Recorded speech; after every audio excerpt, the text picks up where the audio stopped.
Pemirsa, hingga kini sejumlah warga di Aceh masih membutuhkan bantuan air bersih dan makanan. Dan untuk mengetahui informasi selengkapnya mengenai kondisi terkini di Aceh, kita segera bergabung dengan rekan Khairul Syakban. Khairul, selamat sore. Bagaimana kondisi di sana saat ini? Silahkan dengan laporan Anda. Baik, selamat sore Nastiti dan juga Doni dan juga pemirsa.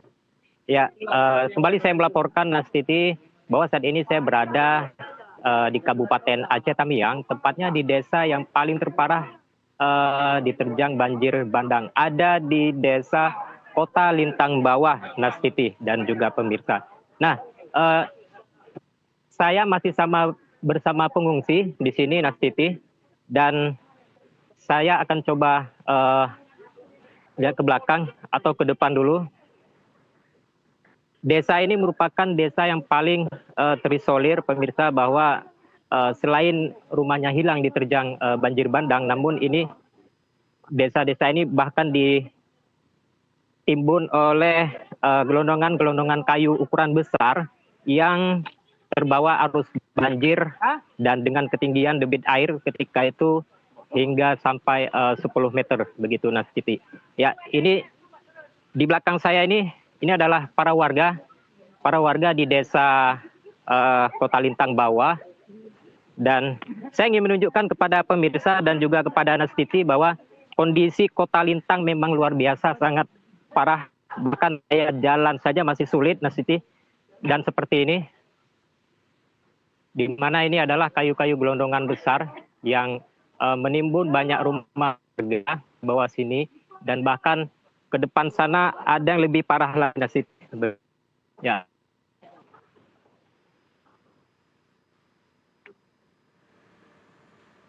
Ya, Nastiti. Baik, bagaimana kondisi bantuan yang disalurkan di Khairul? Anda bisa mendengar suara saya? Khairul? Baik, ya, Nastiti. Baik, bagaimana kondisi bantuan yang disalurkan di sana? Tadi saya lihat Anda sempat berada di sebuah tenda yang seperti dapur umum. Mungkin Anda bisa cerita bagaimana kondisi bantuan yang disalurkan untuk makanan untuk dimasak di dapur umum tersebut.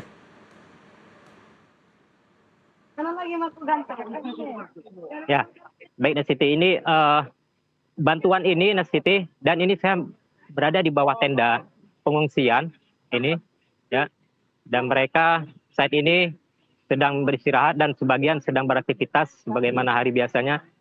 Nah, ini bantuan yang sudah ada saat ini, Nastiti, lebih didominasi oleh sesama warga, artinya warga membantu warga, sementara dari pemerintah sendiri dinilai ini bantuannya masih sangat minim. Nah, di mana, Nastiti, korban yang ada di sini juga Khairul? alat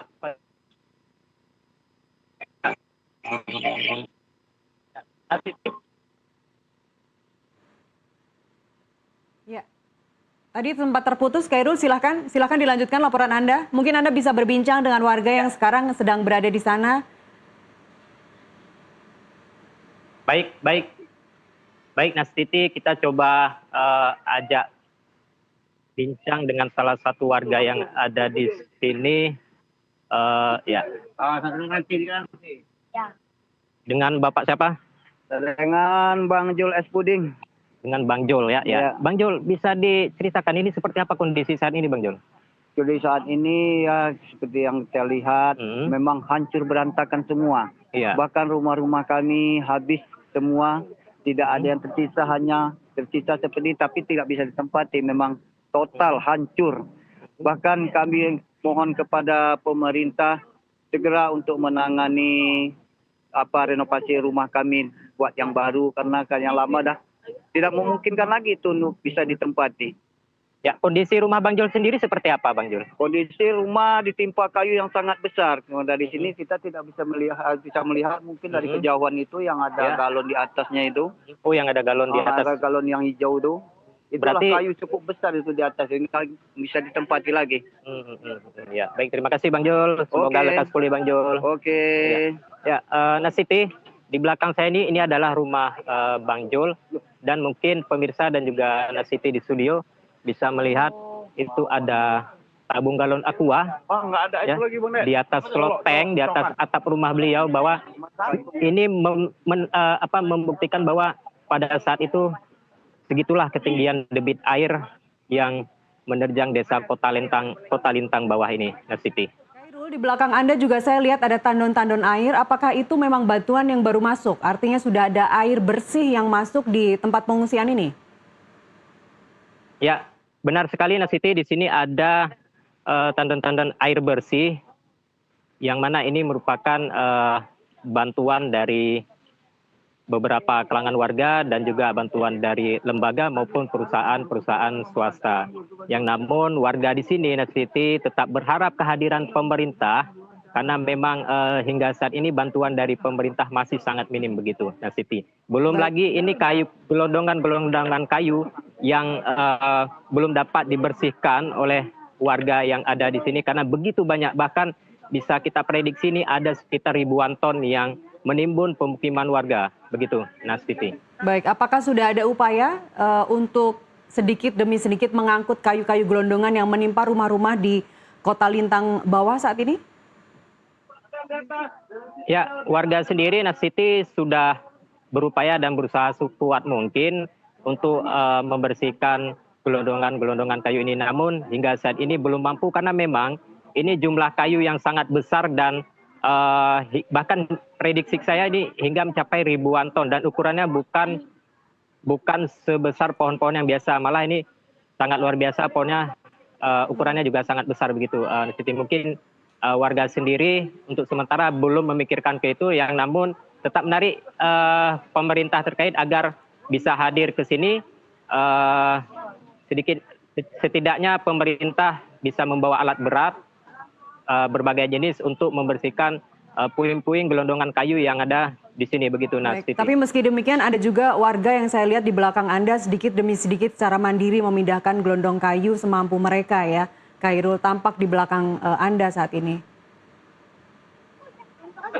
Betul sekali, Nasiti.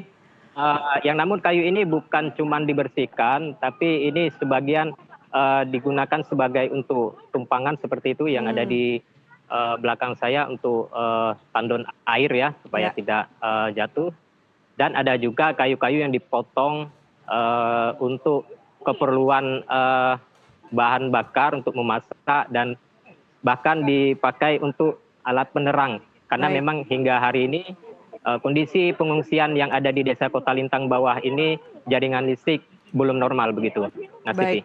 Khairul, boleh tahu warga selain Bang Zul yang ada di tempat Anda melaporkan saat ini, apakah mereka orang-orang yang memang tinggal di sekitar desa Kota Lintang bawah ini, atau mereka ada juga pengungsi yang memang mereka lokasi atau tinggalnya tidak di sekitar desa ini, tapi di wilayah Aceh Tamiang?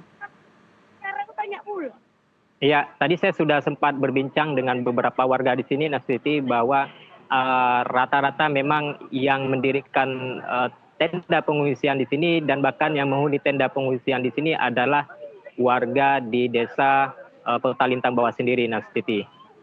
Tidak ada pengungsi dari luar desa ya? Ya, sebagaimana yang saya peroleh informasi tadi, Nasiti, mungkin hanya 1 atau 2 orang yang merupakan pengungsi dari. Baik. Terakhir, Khairul, apa yang paling dibutuhkan oleh para warga saat ini, oleh para pengungsi saat ini? Namun mereka juga tidak menetap di sini. Khairul, apa yang paling dibutuhkan oleh warga saat ini? Ya, baik, Nasiti. Yang paling sangat dibutuhkan warga di sini, Nasiti, tentunya adalah jaringan listrik, kemudian air bersih, dan satu hal lagi, mereka ingin rumah begitu, karena memang seperti kita lihat saat ini, Nasiti, ini rumah sudah banyak yang hilang. Nah, maka mereka berharapkan pemerintah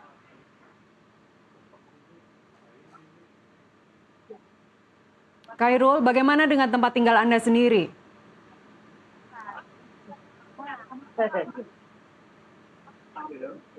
Tempat tempat tinggal Anda sendiri bagaimana kondisinya, Khairul?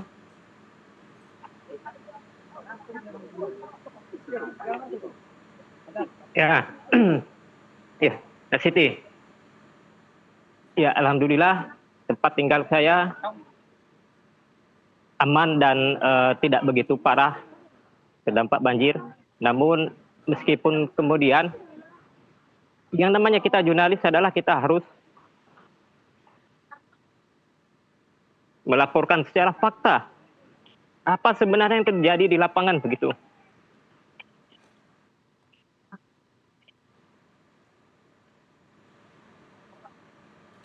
Tadi Khairul, Anda juga mendengar langsung cerita dari Bang Zul. Doni, Anda juga mendengar langsung cerita dari Bang Zul. Tadi tampaknya Khairul juga mengenal secara langsung begitu ya. Anda sendiri sudah berapa hari melaporkan langsung dari kondisi pengungsian di Desa Lintang Bawah ini, Khairul, dan apa yang Anda rasakan?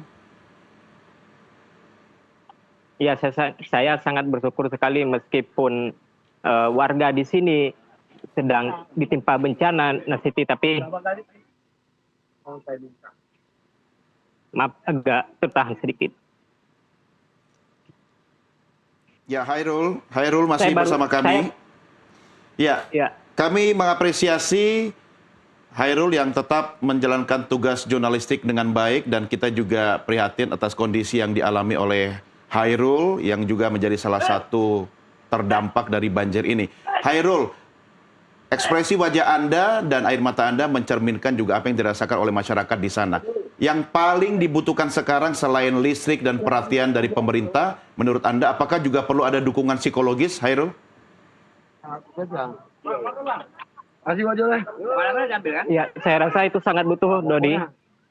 Apalagi anak-anak di sini jangan sampai putus sekolah begitu.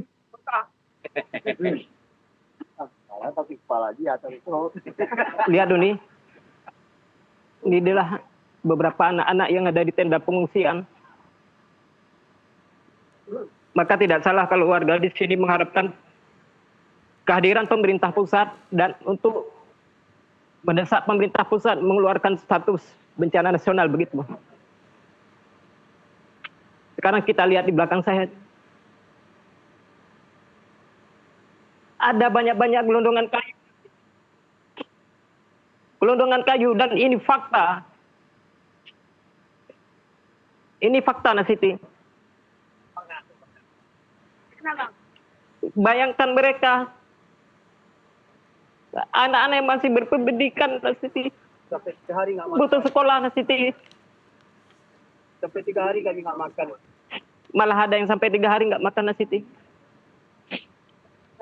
Kita lihat lagi ke situ, Nasiti. Kayu sebanyak ini, Nasiti. Gelondongan kayu ini. Bahkan rumah 2 lantai pun tertimbun sebelah sana, Nasiti.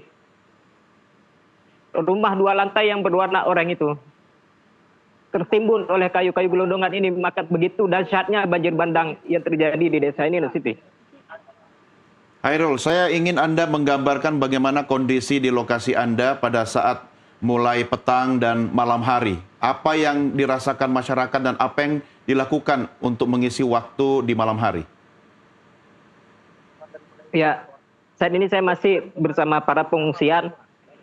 Di sini ada Bang Jul, dan ada juga rekan saya yang selalu mendampingi saya, dan ada juga beberapa warga lainnya di sini. Mereka sangat ramah, padahal saya baru mengenal tadi pagi, tadi siang, dan mereka terima saya secara baik, karena mereka yang meminta adalah kita sebagai jurnalis untuk memberitakan secara fakta begitu, Doni. Iya, apakah ada warga terdampak yang belum bisa terhubung atau mungkin berkomunikasi dengan keluarganya? Ya, tadi saya sudah coba berbincang-bincang dengan masyarakat yang ada di sini. Bahkan mengenai hal itu memang ada, Doni, cuman mereka tidak memperjelas lebih detail. Karena memang selain jaringan listrik yang masih putus, ini jaringan komunikasi juga masih terputus, Doni. Ya, Hairul, Anda belum menceritakan sendiri kondisi Anda dan keluarga meski memang berbeda dampak yang dialami dengan warga di tempat Anda melaporkan sekarang. Bagaimana dengan kondisi rumah Anda sendiri dan keluarga Anda, Hairul? Ya, Doni, terima kasih. Ya, saat ini rumah saya yang terletak di Desa Senobok Baru, Kecamatan Cotgiri, Kabupaten Aceh Utara tidak begitu parah terkena dampaknya, Doni. Karena memang namun di rumah-rumah di tetangga itu sempat tergenang sekitar 80 cm. Karena memang daerah Kecamatan Cotgiri sendiri itu merupakan daerah pegunungan, sehingga air yang muncul dari hulu, dari kawasan kami itu otomatis turun ke kawasan hilir. Jadi kami tidak begitu berdampak, namun dampak yang kami rasakan adalah terisolasi begitu, Doni. Termasuk dari jaringan listrik yang tidak menyala, bahkan jaringan komunikasi. Dan syukur alhamdulillah, Doni, sejak 3 hari belakangan ini kita sudah menikmati jaringan listrik untuk Kecamatan Cotgiri sendiri dan termasuk jaringan komunikasi. Nah, dan perlu diketahui juga, Doni, saya juga ada keluarga di Kabupaten Aceh Tamiang ini, di kawasan Desa Alun Manis, masih di kawasan Simpang Opak, dan kemudian daerah Pulau Tiga, Semadam. Bagaimana kondisi keluarga Anda, Hairul? Ya, sampai saat ini mungkin karena jaringan komunikasi yang masih putus, sehingga kami tidak dapat menghubungi yang bersangkutan begitu. Dan kehadiran saya datang kemari juga dipesan oleh ibu kandung saya sendiri. Apabila ketemu dengan keluarga saya di sini, itu sampaikan seperti apa nasib mereka saat ini begitu. Dan saya juga belum berhasil untuk masuk ke desa yang tersebut. Begitu. Tapi sudah bisa komunikasi dengan ibu kandung Anda, Hairul? Ya, dari keluarga saya itu artinya mereka adalah sepupu dari kami, atau itu merupakan keponakan dari ibu saya, dan mereka memang tinggal di sepinggiran daerah aliran sungai, tepatnya ada di Desa Alun Manis. Dan hingga sekarang kondisinya kita belum tahu apakah selamat atau memang karena jaringan komunikasi pun terputus, sehingga kami belum mendapat kabar sampai saat ini begitu. Ya, Hairul, saya ingin Anda juga memperhatikan di sekitar Anda saat ini, apakah ada warga terdampak yang sudah mulai mengalami gangguan kesehatan, mungkin batuk atau diare, disentri dan sebagainya, karena kita khawatir ketika listrik belum masuk atau air bersih belum mengalir dengan baik, memungkinkan potensi penyakit timbul di masyarakat. Apa yang bisa Anda sampaikan soal ini? Ya, baik, Doni. Ya, di sini juga ada beberapa tim relawan, Doni. Tadi mereka bersama saya sempat berbincang-bincang bahwa masyarakat di sini rata-rata didominasi oleh anak-anak, bahwa sudah mulai terjangkit penyakit, dan didominasi oleh pilek, juga batuk dan gatal-gatal. Bahkan ada yang sempat terinfeksi karena kena paku begitu, Doni. Dan tim relawan juga berjibaku untuk melakukan penanganan medis secara serius agar para korban di sini kesehatannya terus membaik begitu, Doni. Ya, untuk menyiapkan makan sendiri, apakah dapur umum terdekat disiapkan oleh pemerintah atau masing-masing warga memasak makanannya sendiri? Ya, sebagaimana yang terlihat di belakang saya ini, Doni, di sini real bahwasanya masyarakat sendiri ataupun korban bencana banjir ini, mereka mendirikan sendiri dapur umum, dan mereka juga memasak sendiri, lalu mereka menikmatinya juga sendiri tanpa ada bantuan dari pemerintah, meskipun walaupun ada bantuan tapi itu dinilai masih minim begitu, Doni. Jadi yang di belakang Anda ini adalah dapur umum yang disiapkan dan didirikan oleh warga secara mandiri begitu ya? Tidak ada campur tangan dari pemerintah atau instansi terkait? Betul sekali, Doni, karena tadi saya juga sempat berbincang panjang lebar mengenai kesehatan mereka dan aktivitas mereka selama di tenda pengungsian, dan termasuk mengenai pangan begitu, Doni. Dan saya juga panjang lebar tadi sempat saya tanyakan bagaimana apabila nanti ketika ingin makan siang atau makan sarapan pagi, tapi mereka tetap berupaya sendiri Begitu, Doni. Baik. Khairul, bagaimana kondisi jalan dari rumah Anda menuju ke lokasi tempat Anda mengabarkan saat ini di Desa Kota Lintang Bawah? Bagaimana kondisinya? Ya, sementara kediaman saya ada di Kabupaten Aceh Utara, Nasiti. Jadi untuk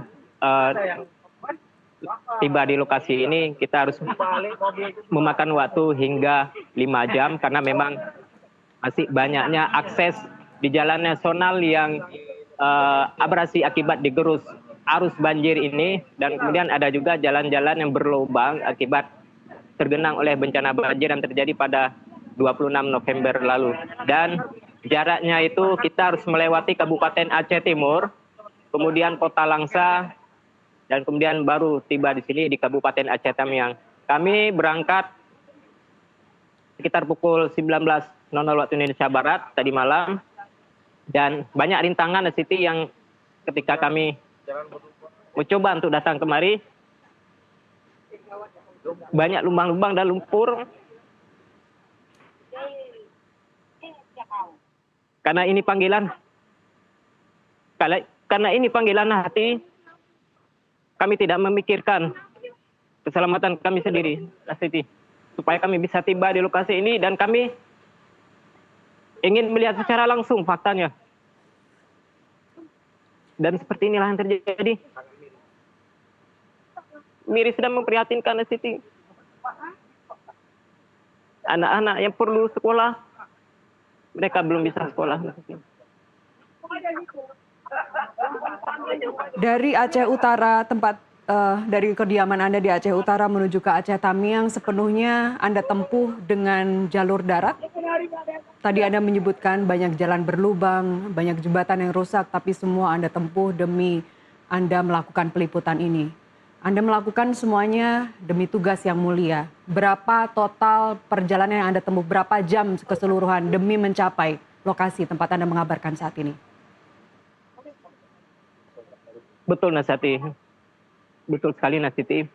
Kami memakan waktu hingga 5 jam karena memang cuaca tadi malam masih diguyur hujan mulai dari Kabupaten Aceh Utara sampai ke Kabupaten Aceh Tamiang, dan kebetulan ada kenalan kami atau sumber yang kenalan hanya di media sosial, tapi kami diminta untuk datang ke salah satu titik posko pengungsian yang ada di Kecamatan Karangbaru, begitu, Nasati.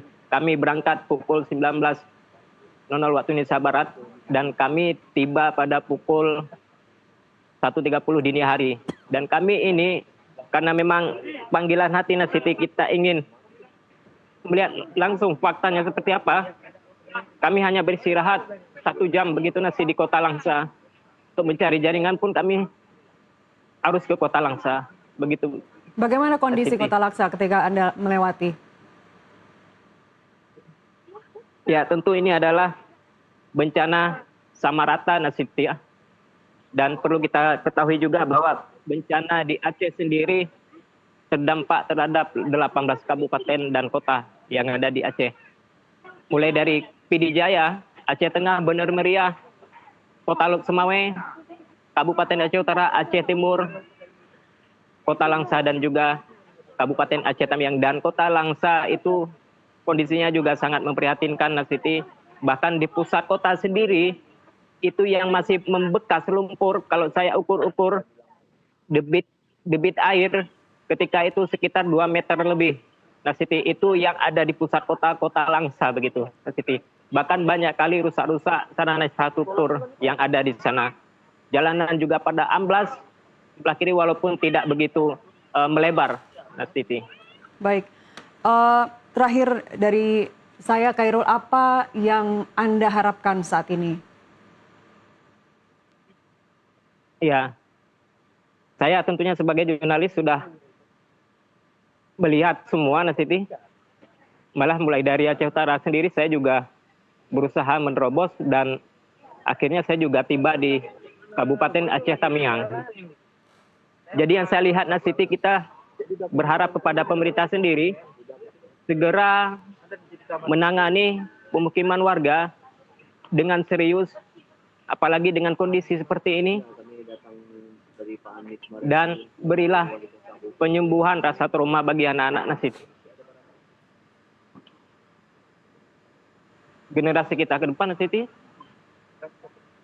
tidak kebayang Siti, karena saya sendiri juga punya anak.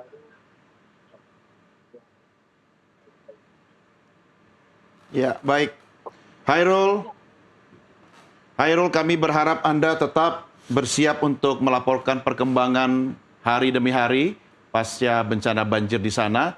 Dan tentu kami berharap juga dalam melaksanakan tugas Anda tetap menjaga kesehatan dan tetap berkomunikasi dengan keluarga. Dan ya, saya melihat juga warga di belakang sana tetap masih ada harapan. Tetap semangat Hairul, ya.